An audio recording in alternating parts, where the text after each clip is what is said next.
The latest book is one that Peter will shamelessly promote later. It just came out this last week, called Global Rebellion, which is a culmination of some 15 to 20 years of work on the rise of religious violence in many parts of the world. Aspects of my comments this morning will also be taken from a new book on which I'm working on exactly the topic of today's convocation, and that is God and war. It's an extraordinary thing, war.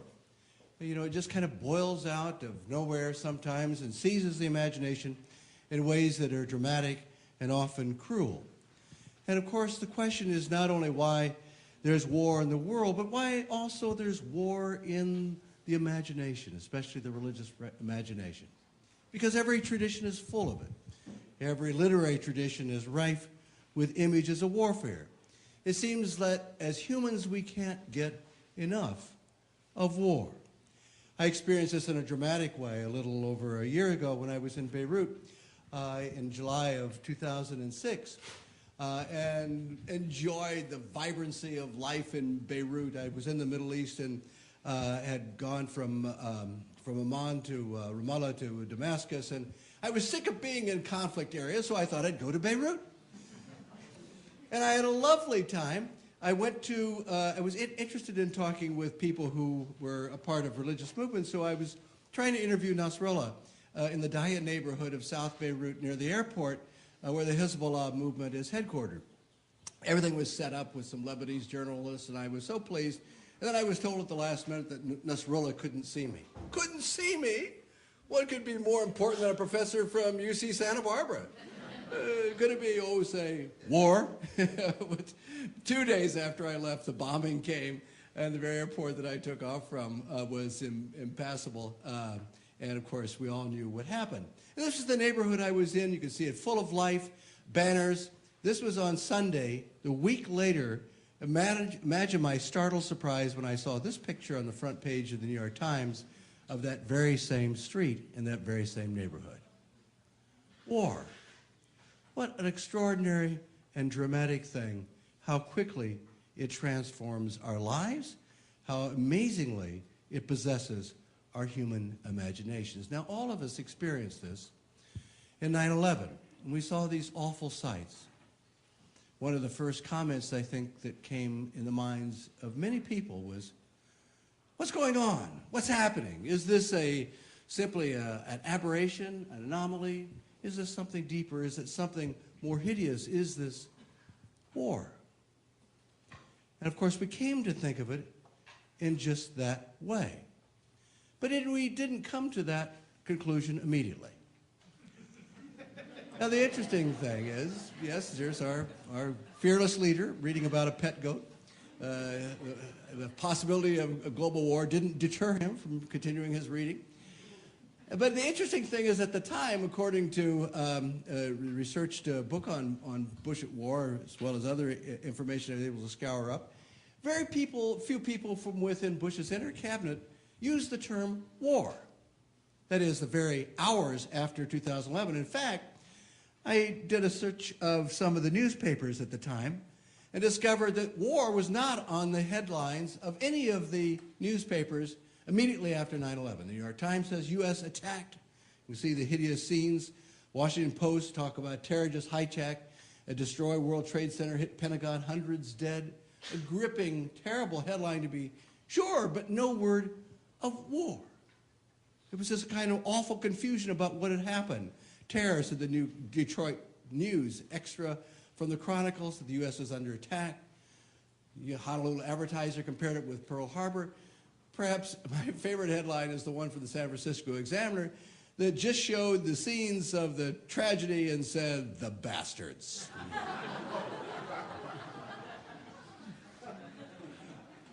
But no war.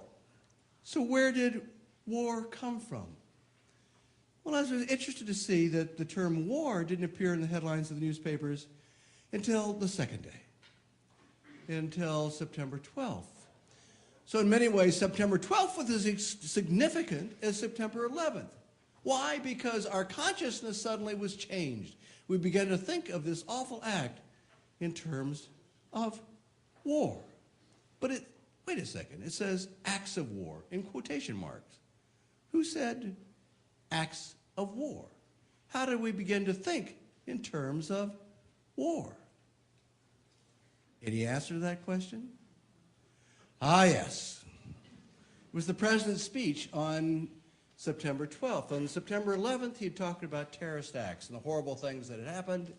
On September 12th, he began his speech to the nation by saying, my fellow Americans, we have hit by not only terrible acts, but these are acts of war. So the framing of this terrible act in terms of warfare began on September 12th. So suddenly thereafter we began to think in terms of war. And the logo, the War on Terror, which began on Fox News and CNN and became ubiquitous ever since, has become the enduring legacy of this moment and has helped to frame foreign policy of the United States in the years since 9/11. What an extraordinary thing. How did we come to think of war? And what if it happened differently? In other words, what did it take for this particular act to be war? I had interviewed Mahmoud Abu Lima nearby at Lompoc Federal Penitentiary, who was involved in the conspiracy to attack these towers, the very same towers, in 1993. But that wasn't war. If he was successful, both towers would have fallen immediately. They would have fallen in the footprint, not in the footprint of the two buildings, but sideways.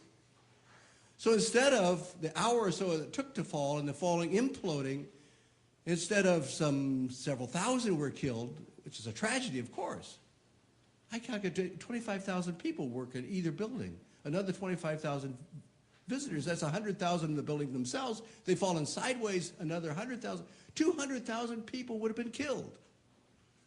Abu Lima, when I interviewed him, I gave him that figure. He said 200,000 was a number that the Americans killed in Hiroshima in their act of terror. He'd already done the moral equation in his mind. That really would have looked like war, but that didn't happen in 1993. We didn't think in terms of war. So what if they tried to attack, and like 1993, it was a dud? This is what the basement of the World Trade Center towers looked like in 1993. Clearly, that wasn't enough to be war. The dramatic sight of those planes headed, but wait a second, what if they headed towards the towers, but they missed? Would that have been war? Or what if they headed towards the towers and struck into the side, and as most of us expect to happen, they simply stuck in the side and the towers didn't collapse? What if they just stuck there and the brave firemen who were on the way up to the towers were able to rescue as many as they could? Maybe several hundred people killed, but not several thousand. What if the towers didn't collapse? What if nobody expected that to happen in that first awful hour or so? What if they stood there? But of course they didn't. There was this horrific scene of those magnificent towers crumbling into dust and people running in a panicked confusion. What if things had been different? What if the event had happened at night and nobody saw these awful images on television? Would it have still been war? What I'm trying to get at is, what does it take to get us to think in terms of war, in terms of absolute conflict, of confrontation at an almost transcendent level? Obviously, it took this. And more than this, it took a framing in order to shape our imaginations about what was going on. And it wasn't just a bunch of ratty people in caves, as the president told us. This was something much more significant than that. Well, we suspected it. I mean, after all, if it was just a small band of extremists up in some caves in Afghanistan, which of course was pretty much the case, how humiliated would we feel? It must be something much bigger than that. It must be something with almost cosmic. These guys couldn't possibly be the only people involved. It had to be a much broader conspiracy. It had to be something much bigger, like, for example, war with the whole of the Muslim world, that would make sense. That would make sense. And so, of course, it's the way in which the war on terror began to be framed, and no surprise that people who had nothing to do with it and only suspicions about what America's motives were in the first place would then rise up in response, and in fact the war on terror became a real war in an awful kind of way. Of course, it was goaded by some acts promoted out of the same and made possible by the same way of thinking. The whole idea, which was hinted to Bush within hours after the attack by Richard Pearl, one of his advisors, that as a note was slipped to Bush, he says, when you respond, tell them that we will attack not only those people who attacked us, but any nation that harbors them. And I was wondering, what on earth is Bush going to say? What on earth is he going to say that would possibly make this into a war that we could fight? Because I knew that there were cells within the State Department and the CIA trying to locate bin Laden for years. And this was not going to be an easy target. If you're going to respond to 9/11, what are you going to do? I mean, Clinton had the same problem during his administration with the U.S. embassies in Africa, so he shot some missiles into Afghanistan, and he destroyed a pharmaceutical plant in Sudan. In Sudan, why? I mean, I have no idea. But in any event, it didn't seem to work. It deprived some Sudanese of Viagra for a few months. It killed some sheep in Afghanistan. I knew that wouldn't be sufficient. Bush was going to have to do something more. What was he going to do? Any nation that harbored them. And then it suddenly dawned on me, of course he's going to attack Afghanistan. Why? Because he can. I mean, it was there to be attacked. Everybody hated the Taliban. It was a ratty little government. We could easily attack them. No matter if we find Osama or not, we've attacked somebody. We've had a sense of retaliation. We've been able to strike back against those evildoers, even though those evildoers only had the most tangential of relationship to Osama bin Laden. It was probably Mullah Omar more than anyone else who had this connection.